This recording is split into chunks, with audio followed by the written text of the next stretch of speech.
మీ పెళ్లిలో minimum MLA మీకు bouquet ఇవ్వడానికి 1 గంట పట్టింది. మినిస్టర్‌కి కూడా హాఫ్ అన్ అవర్ పట్టింది. ఆ రేంజ్‌లో ఆ జనం ఉన్నారు ఆ రోజు. ఏంటి అంత పెద్ద ఎత్తున చేసుకోవడానికి అంటే మనం మాట్లాడుతుంటారు స్టేట్‌కి ఒకళ్ళని. కర్ణాటక చూస్తే గాలి జనార్దన్ రెడ్డి కూతురు పెళ్లి అలా జరిగిందంటారు. తమిళనాడులో జయలలిత పెంపుడు కొడుకు పెళ్లి అలా జరిగిందంటారు. ఆంధ్రాకొస్తే జకంపూడి రామ్మోహన్ గారి అబ్బాయి గణేష్ పెళ్లి ఆ రేంజ్‌లో జరిగింది అంటారు. అంటే మేము ఇది అని చూపించుకునే ప్రయత్నమా? లేకపోతే లాస్ట్ పెళ్లి కాబట్టి ముద్దుల కొడుకు కాబట్టి చెయ్యాలన్న అమ్మ అంతే ప్రేమ. వాస్తవంగా కూడా ఆర్థికంగా మేమే అంత బలవంతులు ఏం కాదన్నా. నాన్న మంత్రి అయ్యేంత వరకు కూడా కనీసం ఆస్తులు కూడా లేనటువంటి పరిస్థితి మాది.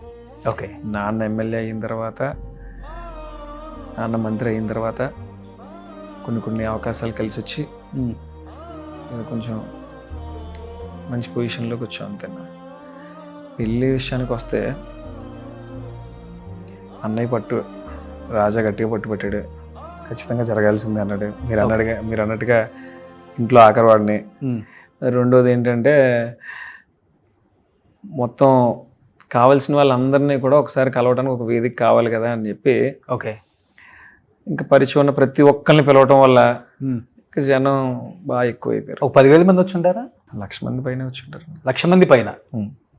అంటే మీరు చెప్పే లెక్క ఒక ఎమ్మెల్యే కంటెస్ట్ చేయొచ్చు ఒక నియోజకవర్గంలో. మీకు పెళ్లికైన ఖర్చు అంతేనా? పెళ్లికైనా ఖర్చు 100 కోట్ల ఏంటుందా? 100 కోట్ల ఏంటుందా? ఎందుకు అవుతుంది అన్న అంత? వచ్చిన వాళ్ళు అందరూ ఆశీర్వదిస్తారు, వెళ్ళిపోతారు, సగం మంది భోజనం చేస్తారు. ఓకే. ఎందుకు అయిపోద్ది అంత? భోజనాలకి ఎంత ఖర్చు అయిపోద్ది? దాన్నే ఉంది ఒక 20-30 కోట్లు. ఇప్పుడు మీరు నన్ను మొత్తం రాసి అన్న ఇమ్మంటారు ఏంటి? ఇన్కమ్ ట్యాక్స్ కానీ పంపిస్తారు. ఏదో ఆర్భాటంగా ఘనంగా తమ్ముడు పెళ్లి చేయాలి అనుకున్నాడు మా అన్నయ్య, చేశాడు. ఓకే అంతే ఇంకా.